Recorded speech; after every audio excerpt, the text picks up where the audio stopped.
Good morning, नमस्कार, पहला प्रणाम दोस्तों। स्वागत है आपका देवभूमि करियर पॉइंट पर। आशा करता हूँ आप सभी लोग स्वस्थ होंगे, काफ़ी अच्छी आपकी स्टडी चल रही होगी। तो देखिए, मॉर्निंग पीवाईक्यू डोज काफ़ी महत्वपूर्ण एक सीरीज चल रही है आपके लिए। और यकीन मानिए दोस्तों, अगर आप दिल से मन से इस सीरीज को फॉलो करते हैं तो आने वाले एग्जाम्स में इसका बहुत ज़्यादा बेनिफिट आपको मिलने वाला है। क्योंकि देखिए, पीवाईक्यू सीरीज में आपका उत्तराखंड जीके हो, सामान्य हिंदी हो या जीके जीएस हो, इसमें प्रत्येक क्वेश्चन के साथ उससे जुड़े हुए महत्वपूर्ण जो फैक्ट्स होते हैं उनको भी डिस्कस किया जाता है। और यही आपका अच्छा खासा रिवीजन करा देते हैं जीएस जीके का, सामान्य हिंदी का, उत्तराखंड जीके का। यानी कि आपका पीवाईक्यू तो कवर हो ही रहे हैं, उसके साथ साथ आपका अच्छा खासा रिवीजन भी हो जाता है। और यकीन माने, जब आप नेक्स्ट एग्जाम देंगे ना, उस समय आपको इसकी महत्वता पता चलेगी कि पीवाईक्यू का क्या रोल होता है किसी भी एग्जाम में। ठीक है, तो इसलिए दोस्तों पीवाईक्यू सीरीज को बिल्कुल स्किप ना करें। और मॉर्निंग डोज जो आपको मिल रहा है पीवाईक्यू का, इसको घोल के पी जाओ। आज है फ्राइडे मॉर्निंग और आज देखेंगे, क्योंकि फ्राइडे सैटरडे को मिलता है जीएस का आपको पीवाईक्यू। तो आज जीएस जी के पीवाईक्यू का पार्ट 3 है। तो चलिए आज का सेशन शुरू करेंगे। पहला क्वेश्चन देखेंगे, भारत के लिए संविधान रचना हेतु संविधान सभा का विचार निम्न में से सर्वप्रथम किसने प्रस्तुत किया था। इंग्लिश मीडियम वाले जो भी बच्चे देख रहे हैं वो इंग्लिश में क्वेश्चन को पढ़िएगा। तो देखिए, भारत में संविधान की रचना के लिए संविधान सभा का विचार सबसे पहले प्रस्तुत किया था स्वराज पार्टी ने 1934 में। लेकिन थोड़ा बैकग्राउंड में जाएंगे भाई। भारत के लिए देखिए, अलग से एक संविधान सभा होनी चाहिए या भारत का एक संविधान होना चाहिए, इसके पक्ष में कुछ लोग थे, जैसे कि बाल गंगाधर तिलक जी थे। गांधी जी ने भी बोला था कि भारतीयों के लिए या भारत के लिए एक संविधान सभा या संविधान होना चाहिए। उसके बाद देखिए 1928 में साइमन कमीशन आता है इसी के संदर्भ में। लेकिन साइमन कमीशन आपका फेल हो जाता है, क्योंकि देखिए इसको प्रस्तुत ही नहीं करने दिया अपनी रिपोर्ट। साइमन कमीशन आते ही लोगों ने साइमन गो बैक के नारे दिए थे हर जगह। रीज़न ये था उस समय, क्योंकि साइमन कमीशन में एक भी भारतीय नहीं था। जो भी साइमन कमीशन के मेंबर थे ना, उसमें एक भी भारतीय नहीं था। इसलिए इस कमीशन का घोर विरोध हुआ। तो इसको देखते हुए तत्कालीन एक ब्रिटिश अधिकारी थे। ब्रिटिश अधिकारी ने बोला, भैया अगर भारतीयों, तुम जितनी, जैसे कांग्रेस पार्टी थी उसमें और अन्य क्षेत्रीय पार्टियां थी, तो उन्होंने बोला भैया अगर आपको अलग से संविधान सभा चाहिए, संविधान चाहिए, तो आप सभी पार्टियां एकजुट होकर क्यों ना इसका एक एजेंडा पेश करें। तभी तो हम इसके बारे में फिर सोचेंगे, आगे भेजेंगे इस चीज़ को। तो फाइनली 1928 में ही क्या होता है, साइमन कमीशन के फेल होने के बाद आपकी नेहरू रिपोर्ट बनती है। नेहरू रिपोर्ट पढ़ते हैं ना हम, तो नेहरू रिपोर्ट जो थी आपकी इसी से संबंधित थी। वो 1928 में मोतीलाल नेहरू जी ने एक्सेप्ट किया था उसमें ब्रिटिश अधिकारी की इस बात को, कि ठीक है, हम देखेंगे, हम सभी पार्टियों को एकजुट करके जो संविधान सभा का एजेंडा है उसको हम बनाएंगे और आप लोग इसको अप्रूव करोगे। ऐसी बातें हुई। ठीक है, तो 1934 में स्वराज पार्टी ने सर्वप्रथम संविधान सभा का विचार प्रस्तुत किया था। और व्यक्ति जो थे जिन्होंने इस विचार को रंग दिया था, या क्वेश्चन ऐसे भी बनता है कि किस व्यक्ति ने सबसे पहले संविधान सभा का विचार दिया था, तो इस व्यक्ति का नाम था मानवेंद्र नाथ राय। मानवेंद्र नाथ राय इनका नाम था। ठीक है, और इनको हम शॉर्ट में बोलते हैं एम एन रॉय। सबसे पहले विचार किसके मन में आया, क्वेश्चन बनता है ना, एम एन रॉय बोलते हैं, तो मानवेंद्र नाथ रॉय याद रखना है। और पार्टी थी स्वराज पार्टी। ठीक है, ये भी महत्वपूर्ण है। कौन सी पार्टी थी, स्वराज पार्टी थी। ठीक है, ऑप्शन ए राइट आंसर हो जाएगा। चलिए आगे बढ़ेंगे। निम्न में से कौन से कथन संविधान सभा के विषय में नहीं है, यानी कि सही नहीं है। यानी कि संविधान सभा के विषय में कौन से कथन यहाँ पर सही नहीं है, ये बताना है आपको। ठीक है, तो वह वयस्क मताधिकार पर आधारित नहीं थी। तो पहला ही कथन इसमें गलत है। संविधान सभा का जब निर्माण कर रहे थे ये लोग, तो संविधान सभा का निर्माण इन्होंने वयस्क मताधिकार के आधार पर करने की बात की थी। और इसको सशक्त रूप से प्रस्तुत किया था जवाहरलाल नेहरू ने। ठीक है, जवाहरलाल नेहरू जी ने। तो इन्होंने बोला था भैया कि जो संविधान सभा गठित होगी उसमें वयस्क मताधिकार के आधार पर गठित होनी चाहिए। ठीक है, और यह प्रत्यक्ष निर्वाचन का परिणाम थी। ये देखिए, प्रत्यक्ष निर्वाचन इसमें नहीं हुआ था। संविधान सभा जो बनी थी इसमें अप्रत्यक्ष निर्वाचन हुआ था। अप्रत्यक्ष। ठीक है, अप्रत्यक्ष निर्वाचन का मतलब ये होता है कि जनता द्वारा चुने गए जो प्रतिनिधि थे उसमें, जो ब्रिटिश प्रांत थे या उसके अलावा जो रियासतें थी, तो उसमें जो चुने गए हमारे प्रतिनिधि थे, ठीक है, जनता द्वारा, वो लोग क्या करेंगे, इसमें संविधान सभा के लिए वो लोग शामिल होंगे, ऐसा बोला गया।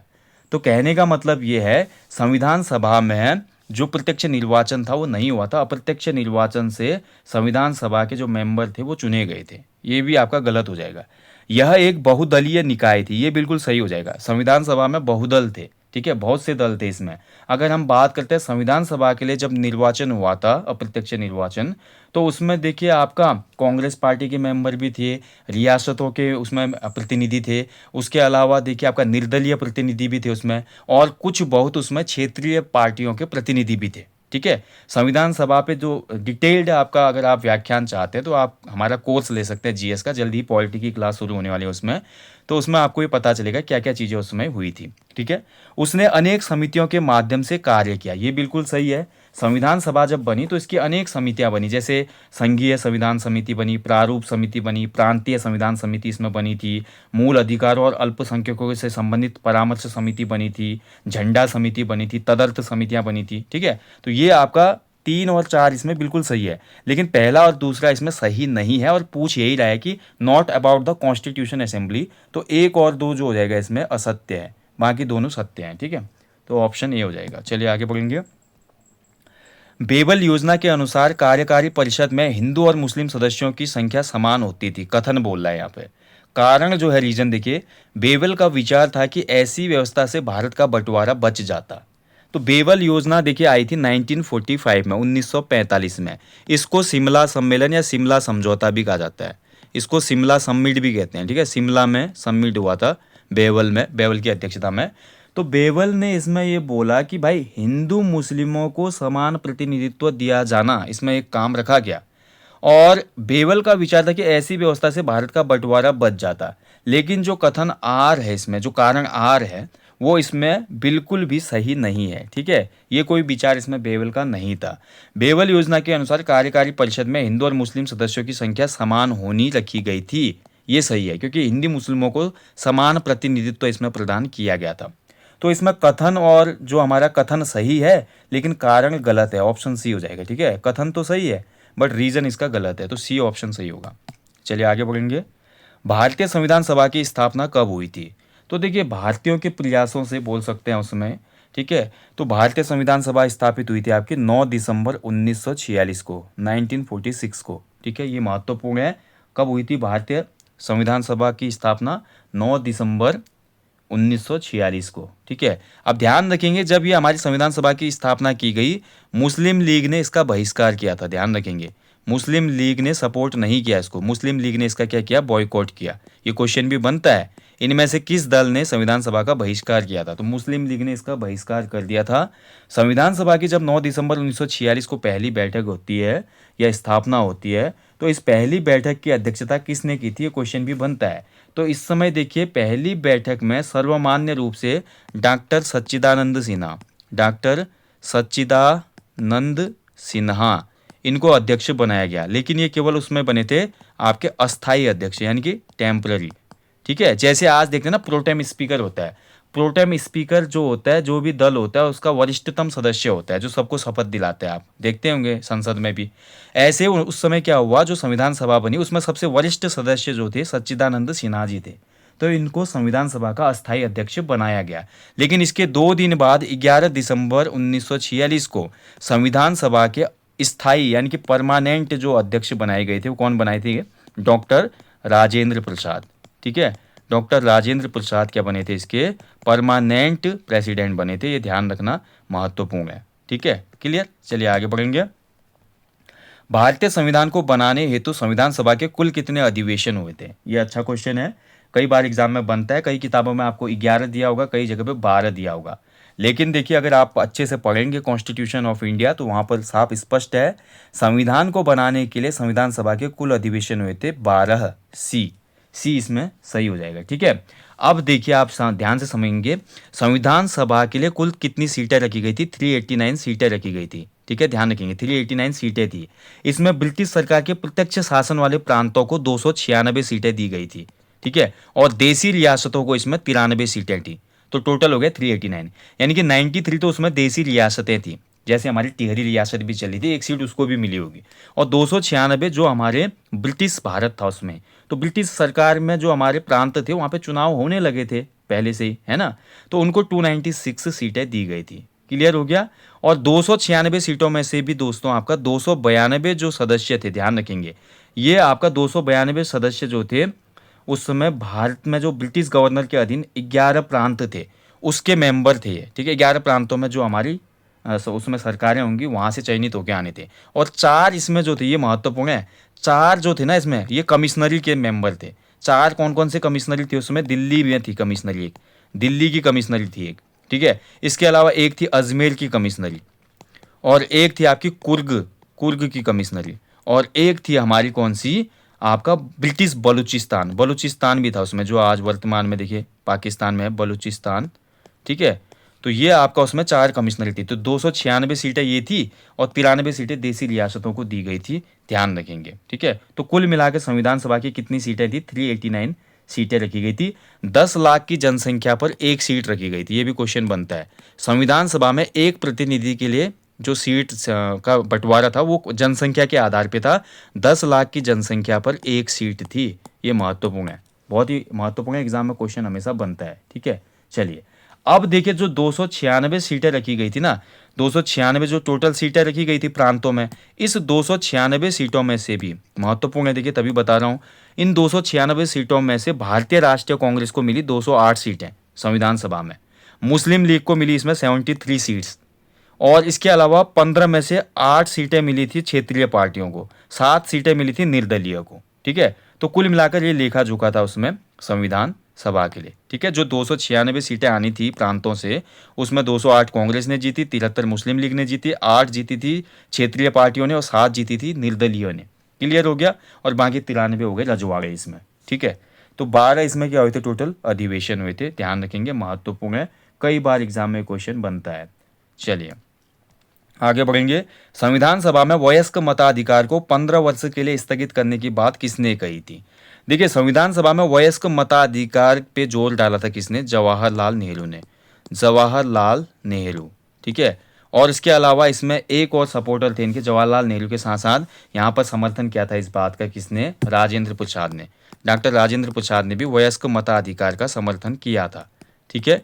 और ये देखिए वयस्क मताधिकार को 15 वर्ष के लिए स्थगित करने की बात, लेकिन अब वयस्क मताधिकार कितने वर्ष से शुरू होगा, इस पे चर्चा होनी जब शुरू हुई, तो 15 वर्ष तक स्थगित करने की बात कही थी किसने? मौलाना आज़ाद ने, ठीक है, मौलाना आज़ाद ने। लेकिन यहाँ पर देखिए हमारा, आप देखते हैं जब तक संविधान में हमारा संशोधन नहीं हुआ था, मतदाता वाला 89 अमेंडमेंट जो होता है हमारा, ठीक है, तो संविधान में जब तक वो संविधान में जो संशोधन नहीं हुआ था, तो उस संशोधन तक हमारी जो मतदान की उम्र थी भारत में 21 वर्ष थी, ठीक है। जबकि मौलाना आज़ाद चाहते थे कि 15 वर्ष के लिए इसको स्थगित किया जाए, ठीक है। लेकिन जवाहरलाल नेहरू और राजेंद्र प्रसाद जो थे आपके वयस्क मताधिकार के पक्ष में थे, 15 वर्ष के लिए स्थगित करने की बात ये समर्थित नहीं करते थे, केवल मौलाना आज़ाद ने इसका समर्थन किया था, ठीक है। ठीक है, तो ये कहानी थी भाई। उसके बाद आप जानते हैं 1988 में, 1988 में क्या हुआ था आपका? 61वां, माफ कीजिएगा मैंने 89 तो बताया था आपको, नहीं 89 नहीं था, 61वां संविधान संशोधन था। 61वें संविधान संशोधन से आपका 1988 में 61वें संविधान संशोधन को किया गया था और लागू ये हमारा 1989 में हुआ था, ठीक है। तो 1989 से देश में मतदान की उम्र 61वें संविधान संशोधन के द्वारा 21 वर्ष से घटाकर 18 वर्ष कर दी गई थी, ठीक है। तो ये पॉइंट आप याद रखिएगा, एग्जाम में बहुत बार बनता है। 1935 के अधिनियम द्वारा स्थापित संघ में अवशेष शक्तियां किसको दी गई थी?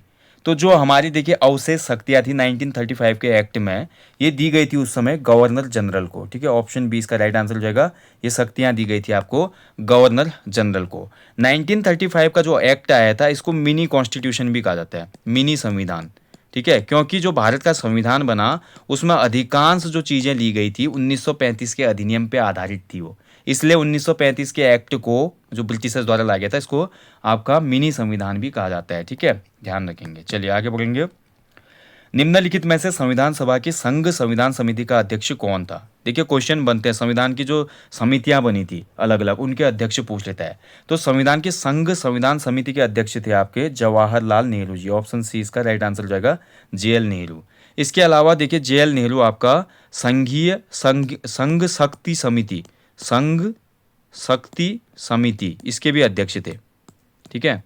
संघ शक्ति समिति के भी अध्यक्ष कौन थे? जवाहरलाल नेहरू। जवाहरलाल नेहरू ने ही सबसे पहले उद्देश्य प्रस्ताव दिया था, ये क्वेश्चन भी बनता है, सबसे पहले उद्देश्य प्रस्ताव किसने दिया था? तो उद्देश्य प्रस्ताव किसने दिया था आपका? ये जवाहरलाल नेहरू जी ने ही दिया था, ये भी महत्वपूर्ण है। 13 दिसंबर 1946 को संविधान सभा में नेहरू द्वारा उद्देश्य प्रस्ताव प्रस्तुत किया गया। ठीक है, ध्यान रखेंगे।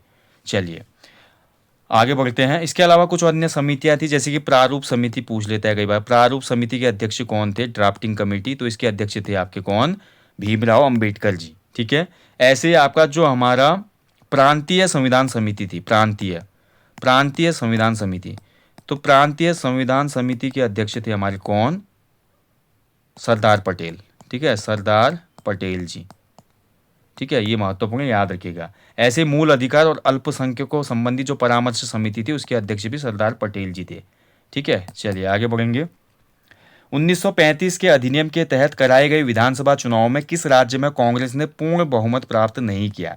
तो 1935 का जब अधिनियम आया तो इस अधिनियम ने, ध्यान रखेंगे, 1935 का जो अधिनियम था, 1935 के अधिनियम में क्या हुआ था आपका?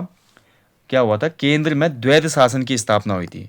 केंद्र में द्वैध शासन की स्थापना हुई थी ना 1935 के अधिनियम से, केंद्र में द्वैध शासन। इसका मतलब क्या था केंद्र में द्वैध शासन? तो केंद्र प्रांतों के मध्य शक्तियों का विभाजन किया गया। 3 सूचियां बनाई गई थी इसमें, संघ सूची, राज्य सूची और समवर्ती सूची। तो 3 सूचियां बनाई गई थी। इसके अलावा सुरक्षा उपाय जो थे वो संघ में रखे गए थे। भारतीय संघ बनाने का प्रावधान इसमें किया गया था 1935 के एक्ट में। तो केंद्र में द्वैध शासन लाया गया था केंद्र प्रांतों के मध्य शक्ति विभाजन हेतु। और इस अधिनियम के बाद जो विधानसभा चुनाव हुए थे, या प्रांतीय चुनाव भी इनको कहा जाता है, इनको प्रांतीय चुनाव भी कहा जाता है, तो इसमें भैया आपका कांग्रेस ने पूर्ण बहुमत प्राप्त किया था। केवल किस राज्य को छोड़कर? आपका बंगाल को छोड़कर। बंगाल में पूर्ण बहुमत नहीं मिला, बाकी मद्रास में मिला, बिहार में मिला, ओडिशा में मिला। इसके अलावा संयुक्त प्रांत, जिसको उत्तर प्रदेश हम कहते हैं, संयुक्त प्रांत में भी कांग्रेस को पूर्ण बहुमत मिला। और इसके अलावा मध्य प्रांत। ठीक है, तो ये हमारे 5 थे उसमें राज्य, संयुक्त प्रांत, मध्य प्रांत, मद्रास, बिहार, ओडिशा, जहां पे कांग्रेस को पूर्ण बहुमत मिला था। किस कानून के तहत वायसराय को अपनी कार्यकारिणी के सदस्यों की संख्या में वृद्धि करने का अधिकार दे दिया गया? तो वायसराय जो है अपनी कार्यकारिणी में मेंबर्स की संख्या को इंक्रीज कर सकता है, और ये राइट इसको दिया गया था किस कानून के तहत? तो एक्ट था ये, आपका राइट आंसर हो जाएगा इसका ऑप्शन है 1861 एक्ट। ठीक है, तो ये था आपका 1861 का अधिनियम। ठीक है, एक्ट ऑफ 1861। ठीक है, इससे पहले क्या होता था? वायसराय की जो कार्यकारिणी होती थी इसमें 6 सदस्य होते थे, 6 सदस्य होते थे। इस एक्ट के तहत आपके 6 सदस्यों की जो सीमा है उसको बढ़ाकर 12 सदस्य किया गया है। यानी कि अब इस कार्यकारिणी में 12 सदस्य हो सकते थे। सलाहकार परिषद होती थी। तो सलाहकार परिषद में जो आधे आधे यानी कि 12 में से 6 सदस्य होते थे, वो आपके गैर सरकारी भारतीय या ब्रिटिश हो सकते थे। गैर सरकारी होंगे वो, मतलब सरकारी पद पर नहीं होंगे, गैर सरकारी होंगे, या तो ब्रिटिशर्स होंगे, या तो ब्रिटिशर्स होंगे। ठीक है, या आपके भारतीय होंगे, ये 6-12 में से। ठीक है, तो ये आपको ध्यान रखना है। 1861 का एक्ट था जिसने कार्यकारिणी के सदस्यों की संख्या में वृद्धि का अधिकार वायसराय को दिया था। अगला क्वेश्चन है, निम्न में से कौन सा एक भारत शासन अधिनियम 1935 में स्वीकार किया हुआ महत्वपूर्ण और स्थायी अवयव नहीं है? देखिए, नहीं है पूछ रहा है, तो कौन सा इसमें भाई बोल सकते हैं कि 1935 एक्ट में शामिल एक चीज नहीं है? तो 1935 एक्ट में देखिए आपका देश के लिए लिखित संविधान की बात नहीं थी, तो ऑप्शन ए इसका राइट आंसर हो जाएगा। ठीक है, बाकी विधानमंडल के लिए निर्वाचित और जवाबदेह प्रतिनिधि था, सही है। एक संघ की योजना पर विचार था, बिल्कुल सही है। विधानमंडल के लिए सरकारी सदस्यों को नामांकित किया जाना भी इसमें शामिल था, बल्कि लेकिन देश के लिए लिखित संविधान इसमें नहीं था। ठीक है, ऑप्शन ही हो जाएगा। चलिए आगे बढ़ेंगे। भारत का संविधान पूर्ण रूप से तैयार कब हुआ था? बहुत अच्छा क्वेश्चन है। तो भारत का संविधान आपका पूर्ण रूप से तैयार हुआ था बनकर 26 नवंबर 1949 को। ठीक है, 26 नवंबर 1949 को। और भारतीय संविधान बनने में कितना टाइम लगा था आपका? क्वेश्चन बनता है कई बार। ठीक है, तो भारतीय संविधान को तैयार होने में लगे थे 2 वर्ष 11 माह और कितना? 18 दिन। ठीक है, ध्यान रखेंगे, 2 वर्ष 11 माह 18 दिन में भैया आपका संविधान की कुल बोला जाता है कि आपकी कितनी हुई थी? ठीक है, 12 बैठकें हुई थी, और संविधान निर्माताओं ने लगभग 60 देशों के संविधान को देखा था, और इसके प्रारूप पर 114 दिनों तक विचार हुआ, और फाइनली 26 नवंबर 1949 को हमारा संविधान बनकर तैयार हो गया। इसलिए आप देखते होंगे 26 नवंबर का जो डे है भाई, 26 नवंबर का जो दिन है, इसको आपका संविधान दिवस के रूप में मनाया जाता है।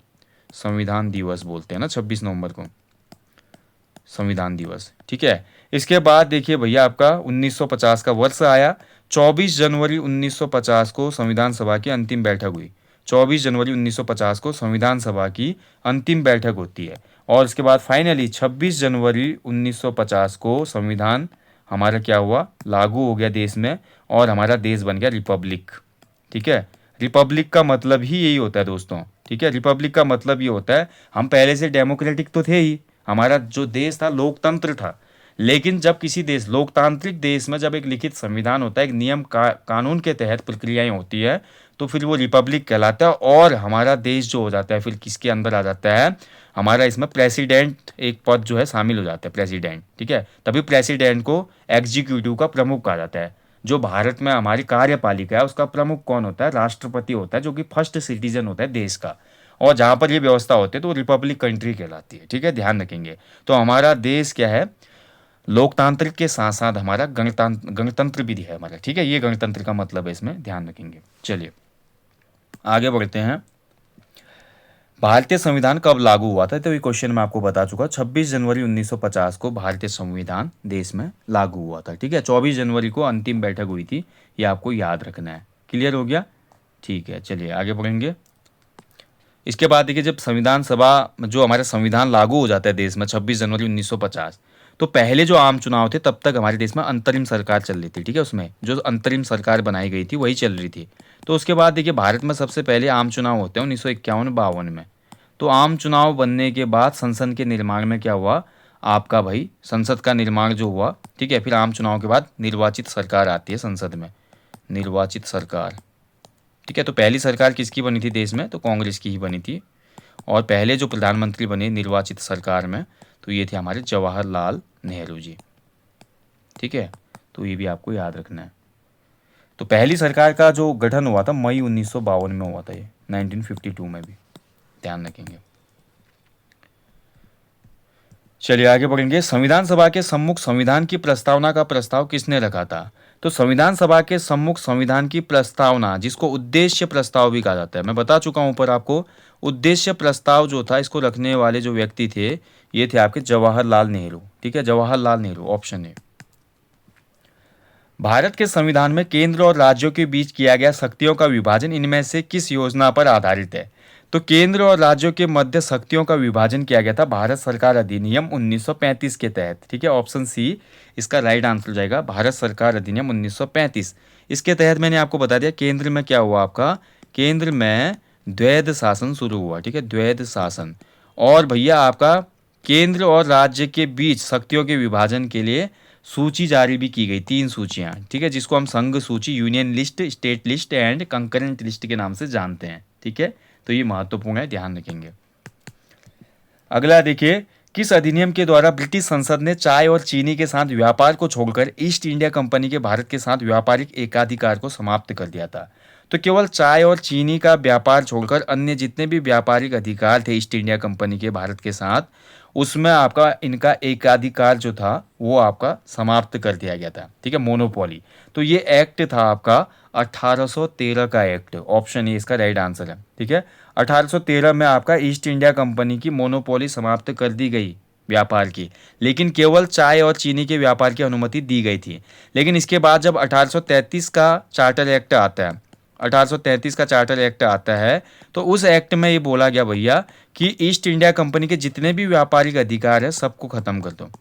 ईस्ट इंडिया कंपनी के जितने भी व्यापारिक अधिकार हैं, ठीक है, उन सभी को समाप्त कर दो, खत्म कर दो उनको। ठीक है, तो ये आपका ध्यान रखना है आपने। 1813 में चाय और चीनी का व्यापार कंटिन्यू रखा, बाकी एकाधिकार समाप्त हुए, जबकि 1833 में समस्त व्यापार के एकाधिकार समाप्त कर दी गई ईस्ट इंडिया कंपनी के। 1946 के चुनाव के पश्चात मुस्लिम लीग ने किस प्रांत में अपनी सरकार बनाई थी, तो देखिए 1946 के जो चुनाव हुए थे इसमें मुस्लिम लीग ने बंगाल प्रांत में अपनी सरकार बनाई थी। ठीक है, ऑप्शन ए इसका राइट आंसर है। बंगाल के साथ साथ इन्होंने सिंध प्रांत में भी अपनी सरकार बनाई थी, सिंध प्रांत। ठीक है, और इसके अलावा पंजाब प्रांत में भी इनकी मिलीजुली सरकार उसमें बनी थी। पंजाब जो है आपका इंडिया वाला पंजाब नहीं, पाकिस्तान में भी एक पंजाब प्रांत है, ये ध्यान रखेंगे। सिंध प्रांत भी पाकिस्तान में है अभी वर्तमान में। तो बंगाल, सिंध और पंजाब में लगभग आपकी मुस्लिम लीग की सरकारें बनी थी। ठीक है, और ध्यान रखेंगे मुस्लिम लीग ने संविधान सभा का बहिष्कार किया था, ध्यान रखेंगे, भाग नहीं लिया था। इनमें से किसने सुझाव दिया था कि भारत की स्वतंत्रता के पश्चात भारतीय राष्ट्रीय कांग्रेस को एक राजनीतिक दल के रूप में भंग कर देना चाहिए? तो भैया देखिए, जैसे ही देश आज़ाद हुआ तो देश की आज़ादी के पश्चात गांधी जी ने ये सुझाव दिया था कि अब तो देश आज़ाद हो चुका है, तो हमें किसी भी प्रकार की पार्टी या दल की आवश्यकता नहीं है, इसलिए इंडियन नेशनल कांग्रेस को समाप्त कर देना चाहिए। ऐसा गांधी जी का कथन था, ठीक है, कि इंडियन नेशनल कांग्रेस को समाप्त कर दिया जाए। ठीक है, तो ये गांधी जी ने कहा था, बहुत इंपॉर्टेंट है, अच्छे से याद रखिएगा। नेक्स्ट है, देखिए, निम्न कथनों पर विचार करना है आपने, ठीक है, फिर आपको सही कथन चुनना है। तो निम्न कथनों पर विचार कीजिए और सही कूट चुनिए, ठीक है। तो पहला है, देखिए, भारत की संविधान सभा ने राष्ट्रीय ध्वज का प्रारूप 22 जुलाई 1947 को अपनाया था। तो पहला कथन सही हो जाएगा। राष्ट्रीय ध्वज के बीच में चक्र में जो है 21 तीलियां हैं, बिल्कुल गलत है। राष्ट्रीय ध्वज की चौड़ाई लंबाई का अनुपात 3:4 है, ठीक है, तो ये भी आपका गलत है। क्लियर हो गया। तो जो राष्ट्रीय ध्वज है उसकी लंबाई चौड़ाई होता है, चौड़ाई लंबाई नहीं होगा, लंबाई चौड़ाई होगा, लंबाई और चौड़ाई, ठीक है। तो लंबाई और चौड़ाई का अनुपात होता है भारतीय राष्ट्रीय ध्वज का 3:2। कहने का मतलब, अगर देखिए 3 मीटर लंबाई है ध्वज की तो 2 मीटर चौड़ाई होगी। और भारतीय राष्ट्रीय ध्वज के बीच में जो नीले रंग का अशोक चक्र है, इसमें 24 तीलियां हैं, ना कि 21, ठीक है, 24 तीलियां हैं, जो कि आपका मनुष्य के 24 गुणों को दर्शाती है। मनुष्य के 24 गुण बताए गए हैं, तो उन गुणों को दर्शाती है ये, ठीक है, 24 तीलियां। और भारत की संविधान सभा ने राष्ट्रीय ध्वज का प्रारूप 22 जुलाई 1947 को ही आपका एक्सेप्ट किया था। और भारत की जो झंडा समिति थी, या बोल सकते हैं कि राष्ट्र ध्वज संबंधी तदर्थ जो समिति थी, इसके अध्यक्ष कौन थे? डॉक्टर राजेंद्र प्रसाद, ठीक है। झंडा समिति के अध्यक्ष कौन थे? डॉक्टर राजेंद्र प्रसाद। तो इनमें केवल जो एक कथन है वो सही है, तो ऑप्शन बी हो जाएगा। 2 और 3 इसमें गलत हैं, ठीक है, क्लियर। चलिए, लास्ट क्वेश्चन है, फिर से कथन कारण वाला है। जो आपका कथन है, ठीक है, कथन बोल रहा है आपका, भारत का संविधान देश की आवश्यकताओं की पूर्ति करता है, ठीक है, बिल्कुल सही है। नियम कानूनों का एक चिट्ठा है पूरा इसमें, कि किस प्रकार से देश चलना चाहिए। भारत जो है संविधान के अकॉर्डिंग चलता है। वर्तमान में भी आप बात देखेंगे तो हमारा देश जो है, भारत जो है, एक आपका संवैधानिक देश है, तो यहाँ पे संविधान के हिसाब से चलता है। दुनिया का सबसे बड़ा लिखित संविधान हमारे पास है। इसको एक ग्रहित संविधान कहा जाता है, ठीक है, ध्यान रखेंगे। तो भारत का जो संविधान है देश की आवश्यकता को पूर्ति करता है, इसको एक ग्रहित संविधान कहा जाता है। ये भी सही है, यानी कि ग्रहित का मतलब होता है आपका एडॉप्टेड कॉन्स्टिट्यूशन। तो भारत के संविधान में हमने बहुत से देशों से संविधान के प्रावधान लिए, जैसे ब्रिटेन से लिया है संसदीय शासन प्रणाली, इसके अलावा संसदीय विशेषाधिकार, संयुक्त राज्य अमेरिका से हमने मूल अधिकार लिए हैं, न्यायिक पुनर्विलोकन लिया है, और इसके अलावा उपराष्ट्रपति का पद लिया है, निर्वाचित राष्ट्रपति और महाभियोग लिया है। कनाडा के संविधान से हमने लिया है जो हमारा संघ सरकार का स्वरूप होता है, संघ सरकार का। आयरलैंड से हमने नीति निर्देशक तत्व लिए हैं। दक्षिण अफ्रीका से हमने संविधान संशोधन की प्रक्रिया ली है। फ्रांस से हमने आपका गणतंत्रात्मक व्यवस्था को लिया है। ऑस्ट्रेलिया से समवर्ती सूची लिया है। जर्मनी का वायुमल जो संविधान था उसमें आपातकाल के दौरान मूल अधिकारों के निलंबन संबंधी प्रावधान है। जापान से विधि द्वारा स्थापित प्रक्रिया ली है, ठीक है। सोवियत संघ से हमने मूल कर्तव्य लिए हैं, यानी कि जो पूर्व में सोवियत संघ था, आजकल रूस है, रूस से हमने मूल कर्तव्य लिए। प्रस्तावना में सामाजिक आर्थिक न्याय और राजनीतिक न्याय का आदर्श लिया है। यानी कि भारत के संविधान में बहुत से प्रावधान विदेश के संविधानों से लिए गए हैं, इसलिए ये ग्रहित संविधान है। लेकिन जो कथन दिया गया यहाँ पे, भारत का संविधान देश की आवश्यकताओं को पूर्ति करता है, इसका स्पष्ट कारण आर नहीं है, हालांकि दोनों ही कथन सही है, ठीक है। तो आंसर हो जाएगा इसका ऑप्शन बी। ए और आर दोनों ही सत्य है, परंतु आर ए का सही स्पष्टीकरण नहीं है, तो ऑप्शन बी इसमें सही उत्तर हो जाएगा, ठीक है। चलिए, तो यहीं पे आज का सेशन समाप्त होता है दोस्तों। ये था जीएस जीके का पीवाईक्यू पार्ट 3। वीडियो अच्छी लगती है, क्वेश्चन अच्छे लगते हैं भैया, तो अपना कमेंट में फीडबैक देना ना भूलें। और हाँ, किसी भी प्रश्न में मुझसे त्रुटि होती है तो मैं उसके लिए क्षमा प्रार्थी हूँ। किसी भी प्रश्न में मुझसे गलती हुई है तो मैं क्षमा प्रार्थी हूँ। और आप लोग कमेंट बॉक्स में ज़रूर बताएं कि किस प्रश्न में क्या गलती है, जिसको नेक्स्ट सेशन में मैं सही कर पाऊँ, ठीक है। तो आपका जो फीडबैक है कमेंट बॉक्स में ज़रूर मिलना चाहिए। यहीं पे सेशन समाप्त करते हैं दोस्तों। हमेशा की तरह बोलूँगा, अपने जीवन में कम से कम एक पेड़ लगाएं और लोगों को भी इसके लिए अवेयर करें। जल्दी मिलते हैं नेक्स्ट सेशन में, तब तक आप अपना ध्यान रखें, अच्छे से अपनी स्टडी करें। जय हिंद, जय देवभूमि।